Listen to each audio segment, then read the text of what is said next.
damos honra y gloria a ti, solamente a ti esta noche, Padre. Ayúdanos ahora a entrar en tu palabra. Te pido que hables, Señor, esta noche. Cuando ahora mi boca llena de tu Señor. Líbrame de palabras torpes o innecesarias, pero edifícanos esta noche, Señor.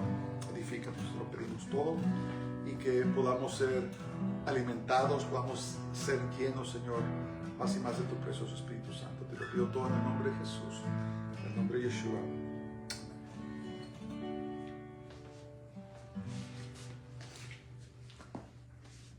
Esta noche vamos a ir y vamos a estudiar a Mateo capítulo 8,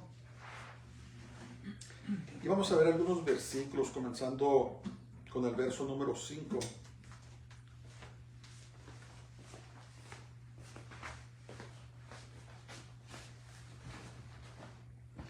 Y quisiera intitular el mensaje o el estudio de esta noche: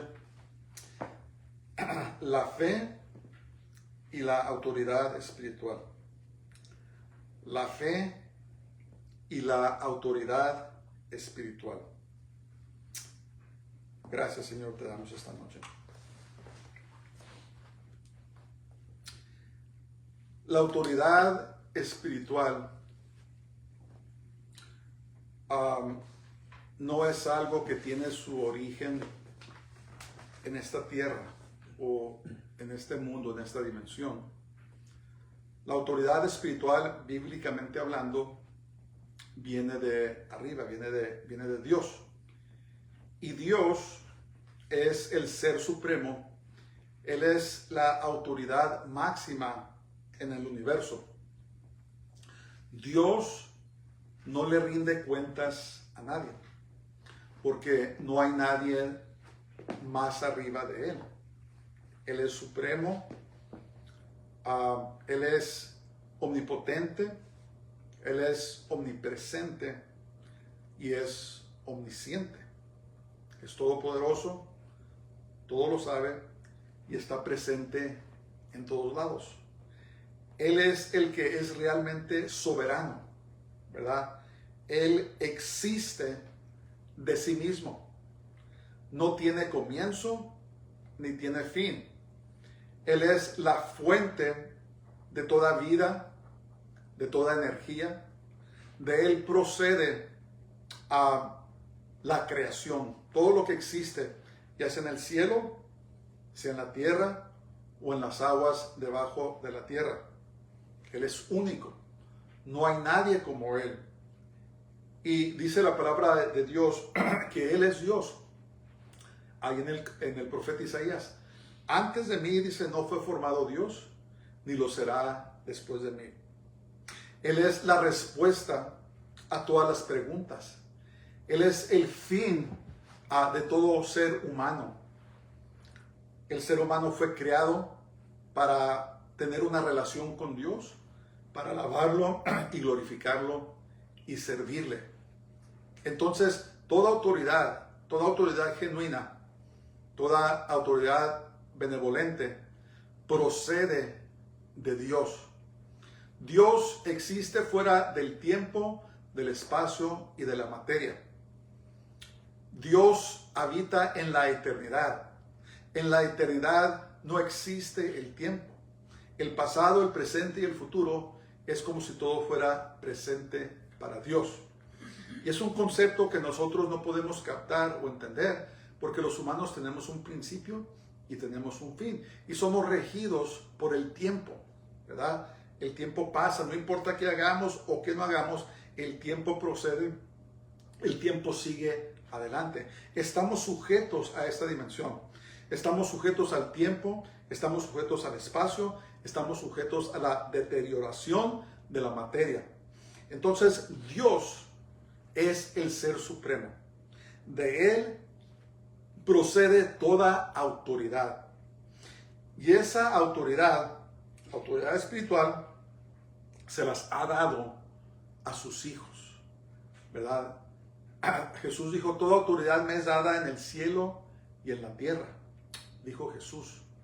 Entonces, predicamos la palabra bajo la autoridad del Señor.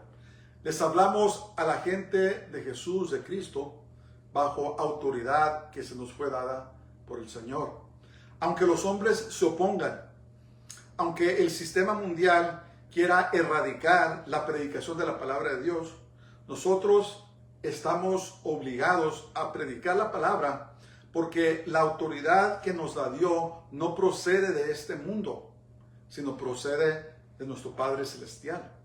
Es afuera de esta dimensión, es muy alto, muy supremo, por sobre toda autoridad, sobre todo principado, sobre todo gobierno, sobre toda autoridad. Es el mandato de nuestro Dios de predicar la palabra, de hablarle a las personas de Jesús. Entonces, sea en vida o estemos amenazados de muerte, estemos en un lugar tranquilo o no, tenemos la obligación de predicar la palabra de Dios, de predicar a Jesús, porque la autoridad se nos fue dada desde arriba. Debemos recordar eso.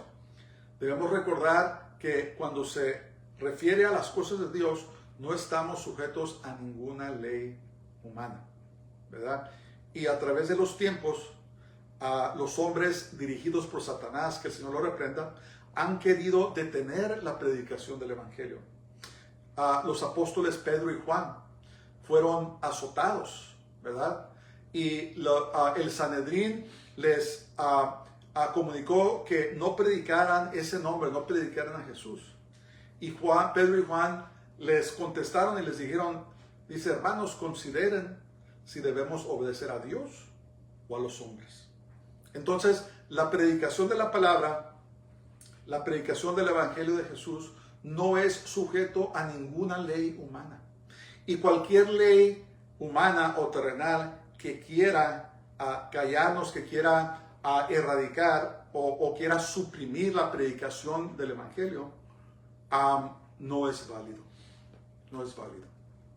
Y muchos hombres y mujeres han dado sus vidas antes de ceder a el sistema mundanal, antes de ceder a los hombres. Entonces, estamos ahora hablando de la autoridad, la fe y la autoridad espiritual. Y vamos a comenzar allí en el verso 5 del capítulo 8 de San Mateo. Dice el nombre del Señor: entrando Jesús en Capernaum, vino a él un centurión. Un centurión era un oficial del ejército romano que estaba a cargo como de 88 hombres. Sería más o menos lo que es en los tiempos modernos como una compañía de hombres. Eran oficiales de muy alta autoridad, de muy alto rango. Y generalmente las personas que llegaban a ese rango de centurión se les era otorgado a ser ciudadanos romanos. Muchas personas se metían al ejército romano para hacerse ciudadanos romanos porque tenían muchos beneficios los ciudadanos romanos comparados con los no ciudadanos.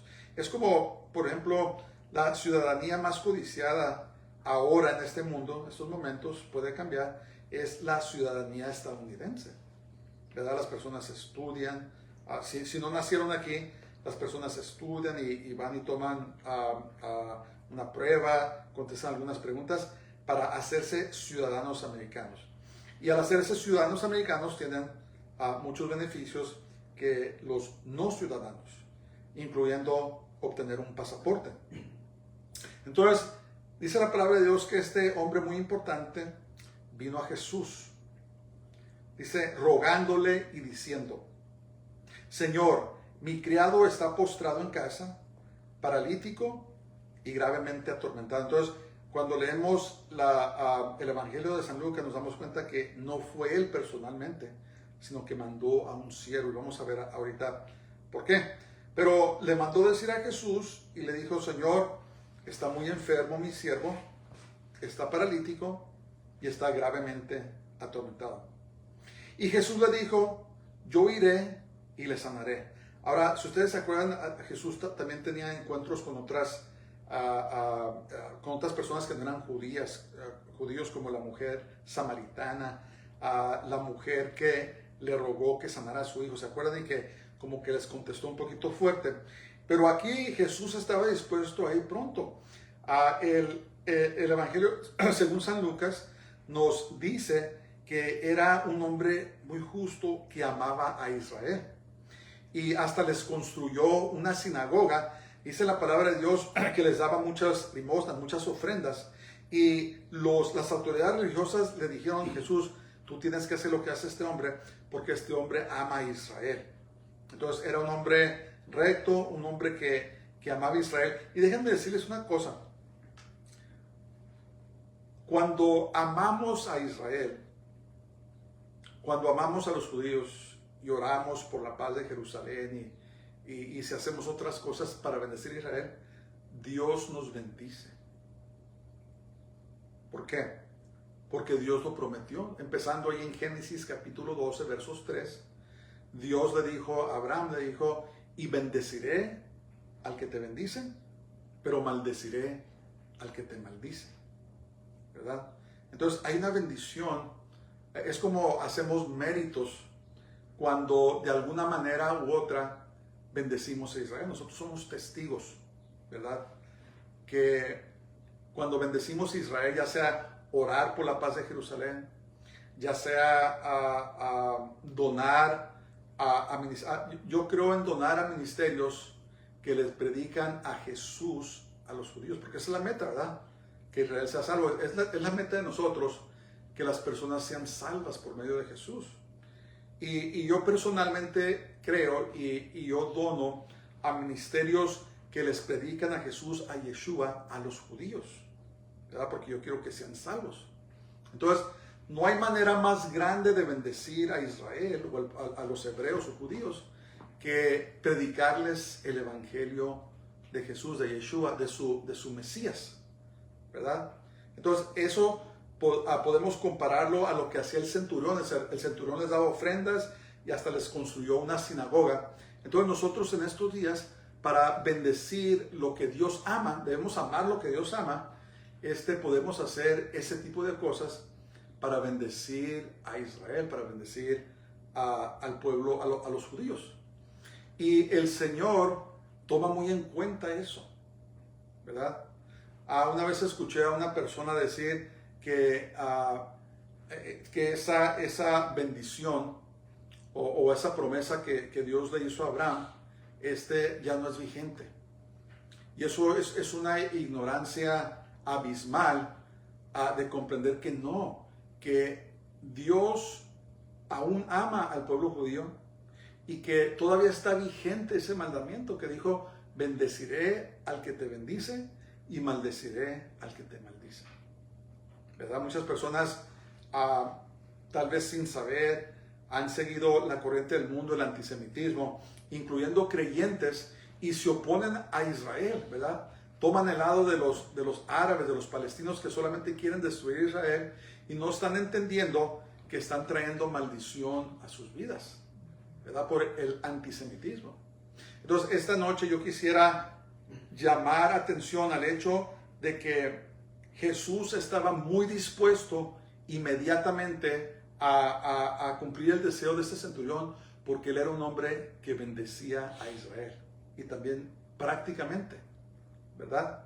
No le dijo: hey, ¿sabes que yo vine primero a la casa de Israel, ¿verdad? Como le dijo a aquella mujer. Le dijo: ok, ¿dónde está? Voy a ir a sanarlo.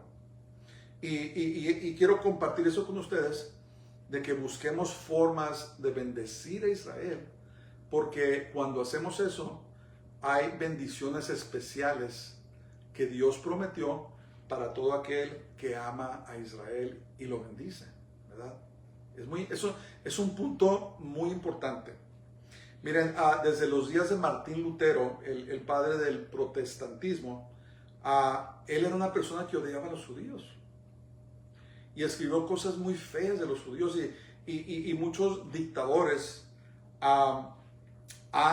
tomaron eso como modelo para justificar su antisemitismo, incluyendo Hitler en la Segunda Guerra Mundial. Él tomó como excusa algunos de los escritos de Martín Lutero en contra de los judíos para fomentar ese antisemitismo. Y tenemos que tener cuidado de no caer en el lado equivocado de Dios. Entonces yo les recomiendo que oren, cuando menos oren por la paz de Jerusalén, Salmos 122, y bendecir a Israel de esa manera, pidiéndole a Dios que quite la venda de los ojos de los hebreos, de los judíos, ¿verdad? Para que, y que brille la luz del Evangelio de Jesús, de Jesucristo en sus corazones, para que ellos puedan proceder y hagan a Jesús, reciban a Jesús como su Señor, su Salvador y su Mesías. Es una cosa que quisiera compartir, que el centurión había hecho méritos para que Jesús estuviera dispuesto a ir inmediatamente a sanar a su siervo, ¿verdad? Lo ha de haber querido mucho, porque se animó a mandar a pedirle a Jesús que sanara a su siervo, ¿verdad? Entonces, cuando nosotros bendecimos a Israel, esa bendición corre no nomás a nosotros, sino corre a nuestros hijos, a nuestros nietos, corre hacia nuestros trabajos, nuestros negocios, nuestros ministerios, todo lo que el Señor nos haya dado. Esa bendición fluye a todo lo que hagamos, y todo lo que hace, como dice Salmo 101, dice prosperará. Prosperará. Entonces mandó el centurión a Jesús y le dijo: Señor, por favor, ven y sana a mi, por favor, sana a mi siervo que está muy enfermo. Y Jesús le dijo: ok, iré y lo sanaré. Pero entonces el centurión respondió y dijo: Señor, fíjense esto, no soy digno de que entres bajo mi techo, solamente di la palabra y mi criado sanará. Porque también yo soy hombre bajo autoridad y tengo bajo mí mis órdenes, soldados, y digo a este ve y va, y al otro ven y viene, y a mi siervo hace esto y lo hace. Me acuerdo cuando empecé a tener razón de las cosas y leía la Biblia, yo me sentí un poco ofendido aquí. Es como dice el dicho, ¿cómo dice? Limosnero y con garrote, ¿verdad? Hay un dicho que dice que a veces los limosneros piden y a veces o quieren más o no se conforman y demandan cosas. Entonces yo pensaba en esto y decía yo, pues mira, le pidió a Jesús, y cuando dijo que va a ir, dijo: no, Señor, no soy digno. Y yo me recuerdo que me enojé, pero no comprendía lo que estaba diciendo. Ahorita vamos a ver que Jesús se impresionó. Entonces, estamos hablando de la fe y la autoridad espiritual. ¿Cómo se suelta esa autoridad espiritual para que obre? Ya sea en salvación, ya sea en sanidades, milagros, prodigios, ya sea en liberaciones. ¿Cómo? Pues miremos el ejemplo de este centurión que le dijo: Señor, no soy digno de que entres bajo mi techo. Entonces, una cosa podemos ver de este centurión, que aunque era un hombre poderoso, era un hombre de mucha autoridad, era también un hombre que era pobre de corazón. Y acuérdense que dice la palabra de Dios que bienaventurados son los pobres de espíritu, de corazón, porque de ellos es el reino de los cielos. ¿Qué quiere decir eso? Ser pobre de corazón es reconocer que somos insuficientes, que no podemos salvarnos a nosotros mismos, que necesitamos a Dios, que nos humillamos a Dios y que servimos a Dios. Contrastamos eso contra una persona que es rica de corazón o rica de espíritu. ¿Qué quiere decir? Que son autosuficientes, que son orgullosos, que dicen: yo no necesito nada de Dios, yo puedo llegar a mi propia manera, ¿verdad? Yo no me humillo a nadie, porque mi inteligencia o mi dinero o mi educación, con eso tengo y con eso yo la voy a hacer. Soy una persona buena, yo no le hago daño a nadie, no necesito de Dios, ¿verdad? Eso es una persona que es rica de espíritu o de corazón. Pero Jesús dijo: bienaventurados los pobres en espíritu, los pobres de corazón, porque de ellos es el reino de los cielos. Entonces, podemos ver aquí que este hombre también de mucho dinero, porque ganaban muy bien, dice que hasta les construyó una sinagoga, era pobre de espíritu, él entendía su necesidad de Dios. Era temeroso de Dios, por eso él amaba y ayudaba a lo que Dios amaba. Miren, muchas veces, yo no sé si ustedes han conocido a muchas personas que son judíos, ¿verdad? A veces son muy arrogantes, a veces son muy soberbios y a veces no son muy fáciles de amar, pero nosotros no los amamos porque sean tan amables, sino porque obedecemos la palabra de Dios, porque amamos a Dios. Entonces muchas veces hacemos cosas que no necesariamente nos gustan, pero lo hacemos por amor y por obediencia a Dios. ¿Ves? Entonces este hombre era un hombre humilde de corazón y dijo algo que es realmente asombroso. Cuando entendemos lo que estaba diciendo, entonces es realmente algo asombroso, ¿verdad? Le dijo: Señor, no soy digno que entres bajo mi techo. O sea, se sentía... tal vez él entendía que Jesús era algo muy especial. No sé si él entendía que él era Dios, pero sabía que era santo y que era algo muy especial. Pero dijo algo asombroso, dijo: solamente di la palabra y mi criado sanará. Pónganse a pensar en eso. Pónganse a pensar en la fe de este hombre. Entonces estamos hablando, acuérdense, de la fe y la autoridad espiritual. Y luego le dio un ejemplo. Dijo también: yo soy hombre bajo autoridad, o sea, hay quien me mande, lo que me dicen tengo que hacer, y tengo bajo mí mis órdenes soldados, y le digo a este: ve y va, al otro: ven y viene, y mi siervo hace esto y lo hace, ¿verdad? Entonces, ¿qué estaba diciendo el centurión? ¿Qué estaba diciendo? Yo creo que tú tienes autoridad espiritual y que con decir la palabra te obedece. Así como yo obedezco a mis superiores y mis siervos me obedecen a mí cuando yo doy una orden y ellos la hacen, si tú le dices a esa enfermedad que se vaya y que sane mi siervo, va a suceder. Tenemos que entender lo que estaba diciendo este centurión y la fe que poseía, ¿verdad? Entonces, la fe es la llave para activar la autoridad espiritual. Entonces, ¿qué es la fe? La fe es, como dice ahí en Hebreos, la fe es la sustancia de las cosas que se esperan, la demostración de las cosas que no se ven. Entonces, en otras palabras, creemos que aunque no vemos en el mundo espiritual, creemos que Dios existe.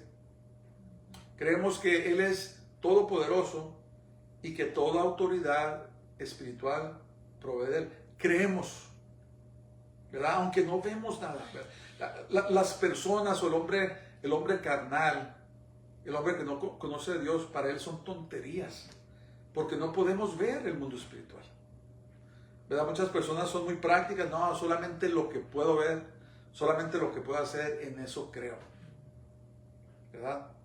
Pero entonces, cuando somos personas de fe, cuando hemos recibido al Señor, el Señor nos ha cambiado, nos ha salvado, entonces ahora vemos con ojos, pero con ojos espirituales.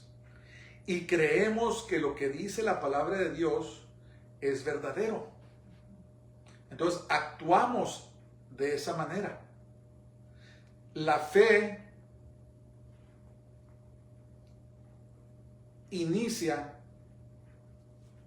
o pone en marcha la autoridad espiritual. Muy importante. Existe esa relación, esa correlación entre la fe y la autoridad espiritual. Y las palabras que dijo el centurión eran sencillas, pero contenían en ellas una fe muy profunda. Es muy extraordinario esto, ¿verdad? Es muy extraordinario. Es un ejemplo que a veces leemos, oh, sí, mira qué bonito que pasó esto, lo otro, pero tenemos que comprender que esto era algo muy inusual. No era usual, ni siquiera los apóstoles, los discípulos que andaban con Jesús en ese tiempo, demostraban tanta fe. La fe activa la autoridad espiritual. Es muy extraordinario. Y él afirmó, acertó: Señor, lo único que tienes que hacer, yo sé que tú tienes la autoridad, nomás di la palabra y será hecho. Por favor, no tienes que venir a mi casa, no soy digno, pero di la palabra y se te va a hacer, ¿verdad? Porque el centurión comprendía sobre la autoridad.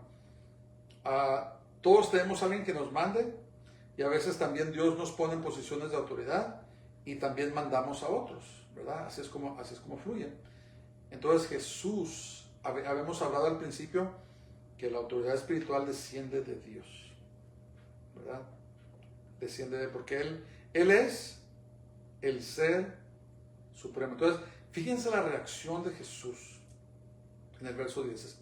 Escuchen esto, dice: al oírlo Jesús se maravilló. Imagínense, se maravilló Dios. A veces me pregunto si en nuestras vidas alguna vez hicimos o dijimos algo que cause que Dios se maraville. Aquí hay una pista de qué es lo que impresiona a Dios. A Dios no le impresionan nuestras habilidades, Él nos las dio. A Dios no le impresiona cuánto dinero tengamos, Él es el dueño del oro. A Dios no le impresiona cuántas posesiones tengamos, Él es el dueño del ganado sobre 1000 montes. A Él no le impresiona si somos muy talentosos, Él nos dio los talentos. A Dios no le impresiona eso. ¿Saben lo que le impresiona a Dios? La fe. Nuestra fe. ¿Se acuerdan de la mujer que le pidió al Señor que liberara a su hija? Y no, se me hace que era una mujer de Tiro y Sidón. Y Jesús le dijo: ¿sabes qué? Dice, el pan es para los hijos, no para los perrillos. ¿Se acuerdan de eso? Y la mujer no se ofendió. Digo: sí, Señor, pero hasta los perrillos comen de las migajas del pan. ¿Y cuál fue la reacción de Jesús? Se asombró. Dijo: wow, dice, mira la fe. Y lo interesante es que los que demostraron esta fe que impresionó a Jesús más que nada eran gentiles, ni siquiera eran judíos, ¿verdad? Entonces dice que al oírlo Jesús se maravilló. Wow, yo digo, santo Dios, Dios se maravilló. Dios mío, ¿verdad? El creador del universo, el que creó todo, se maravilló, se impresionó. Eso me impresionó mucho a mí. Dije: wow, dice, Dios se maravilló de algo. Y es menester y es digno de que miremos qué fue lo que impresionó a Dios. Y le dijo a los que le seguían, dice: de cierto os digo que ni aún en Israel he hallado tanta fe. Fíjense nomás. Jesús, el Dios, el creador del universo, se impresionó. Wow, eso me impresionó a mí. Y les dijo: ¿saben qué, guys? Disculpen si los ofendo, pero no he encontrado fe ni aún en Israel de esta índole, de este hombre centurión, lo que ellos llamaban incircuncisos, ¿verdad? Los despreciaban como perros. Pero dice que no había hallado fe en todo Israel como lo había hallado en este hombre, en ese centurión. Entonces, ¿qué podemos sacar de esto? Lo que activa la mano de Dios, lo que desata la autoridad espiritual para manifestarse, ya sean salvaciones, ya sean sanidades, ya sean liberaciones, todo lo que tiene que ver con el poder de Dios, que solamente Dios puede hacer, la llave es la fe. ¿Qué es fe? Creer, ¿verdad? Tener confianza en que lo que dice la palabra de Dios es la verdad. Por eso dice la palabra de Dios que sin fe es imposible agradar a Dios. Dice imposible. Entonces, si queremos nosotros mirar, manifestar más la autoridad espiritual, necesitamos echar a andar, necesitamos activar, necesitamos practicar nuestra fe en el Señor, en lo que Él dice. Dice la palabra de Dios que la fe viene por el oír y el oír por la palabra de Dios.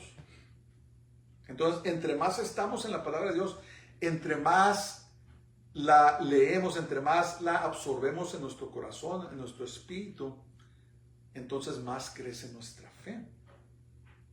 Por eso, una cosa muy buena que podemos y debemos hacer los creyentes es memorizarnos la palabra de Dios, ¿verdad? Para aplicarla a nuestras vidas.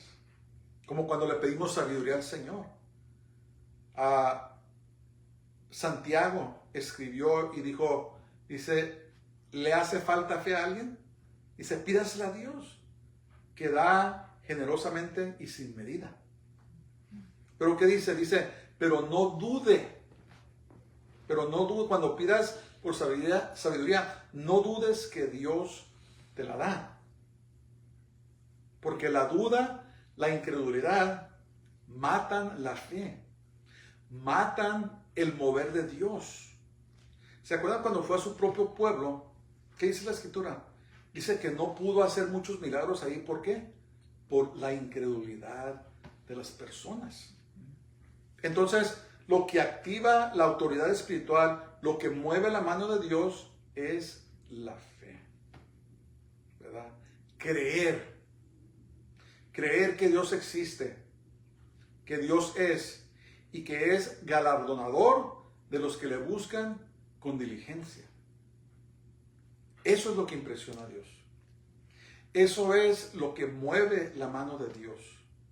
No es quejarse ni hacer berrinches ni tantas cosas, sino simplemente es creer en Él.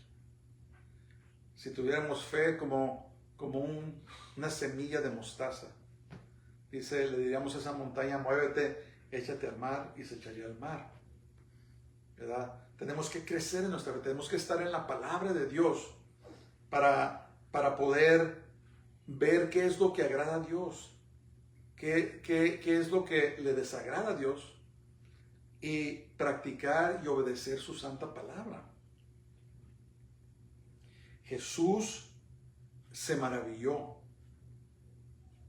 Y luego dice el verso 11, yo os digo que vendrán muchos del oriente y del occidente y se sentarán con Abraham, Isaac y Jacob en el reino de los cielos. Está hablando del reino milenario, ¿verdad? Cuando Él establezca su reino de 1000 años aquí en la tierra, dice que van a venir de todas las naciones y se van a sentar a comer con Abraham, Isaac y Jacob, hablando de los gentiles. Hablando de que iba a llegar el tiempo en que muchos gentiles iban a creer en su nombre, ¿verdad? Entonces, la fe del centurión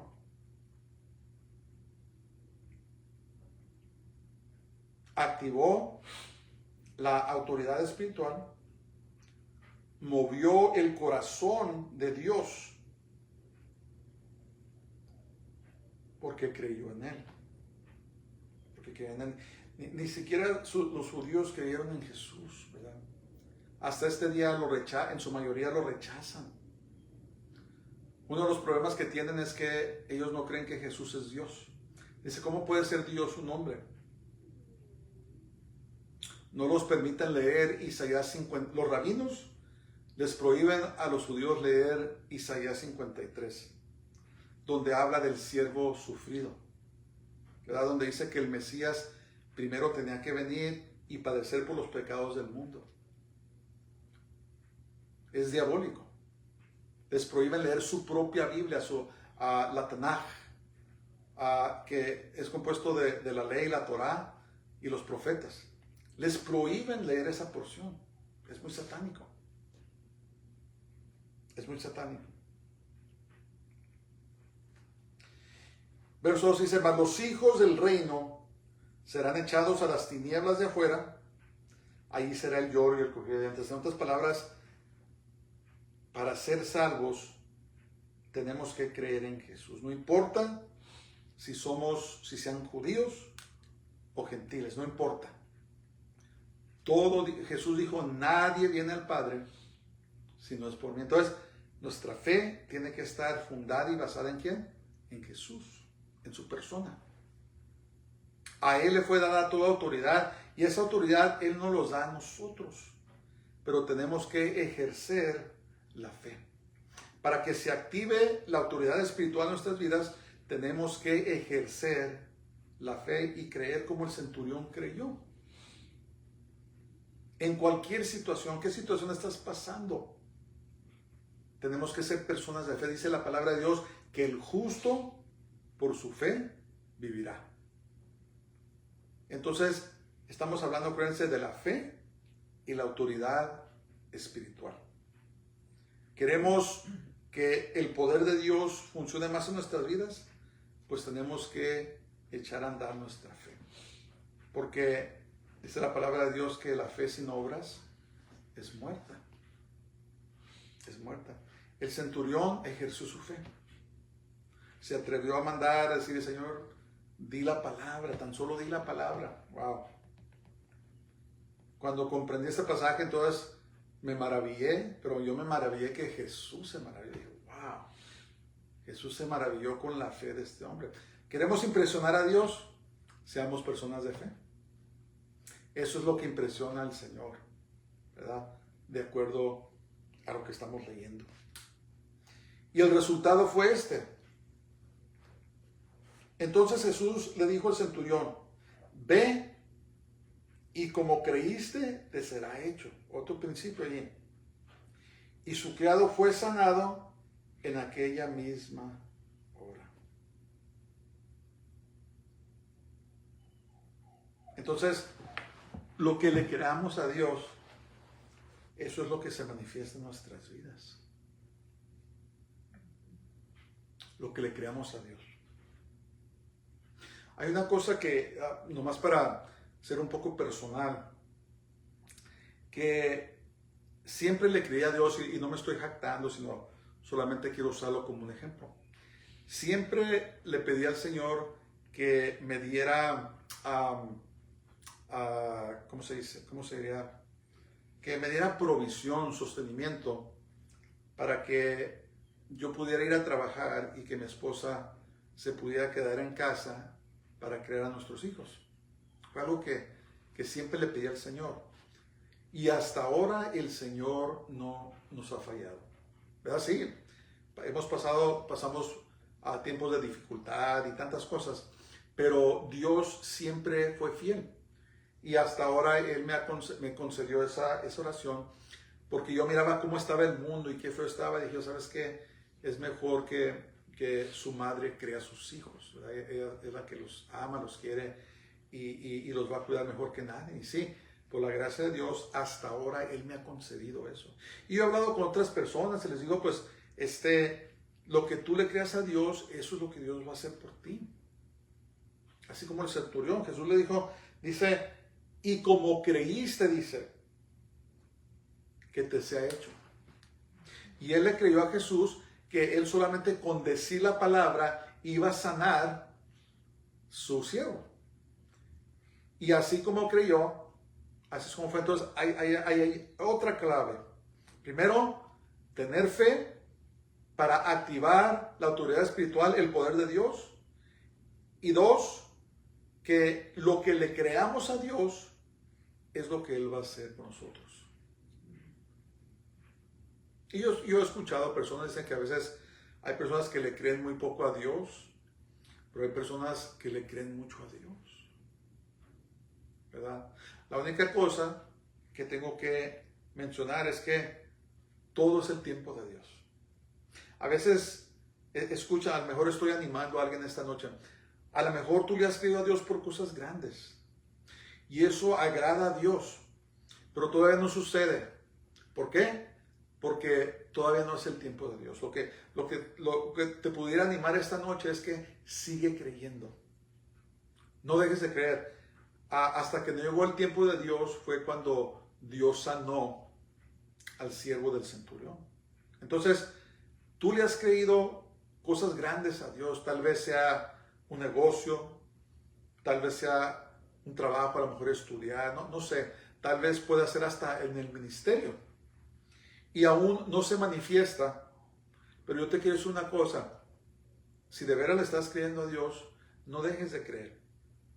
Porque va a llegar el tiempo de Dios. Y cuando llegue el tiempo de Dios, nada puede detenerlo. No importa quién se oponga, no importa quién diga qué. Cuando llegue el tiempo de Dios, va a suceder. Y tal vez ya está llegando el tiempo porque estamos viviendo en tiempos muy peligrosos. Tal vez muy pronto se manifieste lo que le has creído a Dios. Tal vez la salvación de tus hijos, la salvación de tus nietos, a lo mejor la salvación de tu cónyuge, y por años has clamado y por años le has pedido a Dios y todavía no sucede. Sigue creyendo a Dios. No dejes de creer. Aférrate. Hay una testarudez, yo la llamo testarudez santa, ¿verdad? Esa testarudez que no importa las circunstancias, no importa por lo que hemos pasado, no importa quién dice acá, quién dice allá, seguimos creyendo. Somos testarudos, santos testarudos. O testarudos espirituales, que sabes que no, yo me aferro a las promesas de Dios. Yo me aferro a lo que le he creído a Dios y yo sé que tarde que temprano, no sé cuánto, Dios me va a contestar esta oración. Amén. Entonces recordemos, la fe y la autoridad espiritual. La fe activa la autoridad espiritual, el poder de Dios en nuestras vidas. Y lo que le creamos a Dios va a ser hecho conforme a nuestra fe, así como fue con el centurión. Es tremendo. La incredulidad, la duda, mata a la fe. Y por eso es que el enemigo, el diablo, el Señor lo reprenda, trabaja de día y noche para sembrar duda, para sembrar incredulidad en nuestros corazones, porque sabe que eso mata la fe, mata la unción, mata el favor de Dios en nuestras vidas, porque lo que a Jesús le impresiona es la fe, ¿verdad? Jesús se maravilló, dijo, wow, dice, ni siquiera en Israel he visto fe como la de este centurión, ¿verdad? Y le dijo, ok, vete, así como creíste, así te será hecho. Y en ese mismo momento, el siervo del centurión sanó, ¿verdad? Qué maravilloso. Entonces, tomemos nuestra relación con el Señor muy en serio. Tomemos la palabra de Dios, recordémonos que la autoridad nos las ha dado Dios de predicar el Evangelio, de hablarle a las personas del Señor. Esa autoridad viene del cielo y no hay ley. No importa cuántas leyes pasen en este mundo, nunca pueden sobreponerse sobre el mandato que Dios nos dio. Lo llaman la Gran Comisión. Y debemos de aferrarnos a nuestra fe y ser obedientes y creerle a Dios, ¿verdad? La palabra de Dios dice que el que comenzó la buena obra en vosotros, dice, la perfeccionará, la terminará hasta el día de Jesucristo, de Jesús el Mesías. En otras palabras, Él nos va a sostener. Él nos va a ayudar a llegar hacia la meta final. ¿Qué tenemos que hacer? Poner y mantener nuestra fe en el Señor. Acordémonos de eso. Padre, te damos gracias, te adoramos y te bendecimos esta noche. Señor, tú eres fiel, tú eres verdadero. Y esta noche, Señor, te pedimos que nos ayudes, Padre. Ayúdanos en nuestras flaquezas, en nuestros defectos de carácter, Señor, y todo lo que luchamos. Ayúdanos a mantener nuestros ojos firmes y puestos en Jesús, en Yeshua. Y Señor, que escudriñemos más tu palabra, tus escrituras, que la absorbamos, Señor, en nuestro corazón, a nuestro espíritu, y que tú te manifiestes, Padre, en nuestras vidas, que miremos tu gloria, que nos des tu poder y misericordia, Señor. Tu palabra dice que el poder te pertenece a ti y también la misericordia. Y nos uses para tu honra y tu gloria en estos tiempos tan peligrosos. Te lo pido todo en el nombre de Jesús de Nazaret, en el nombre del Santo de Israel, la roca de nuestra salvación, Yeshua HaMashiach, Jesús nuestro Mesías. Amén. Dios les bendiga a todos, que pasen muy buenas noches y shalom.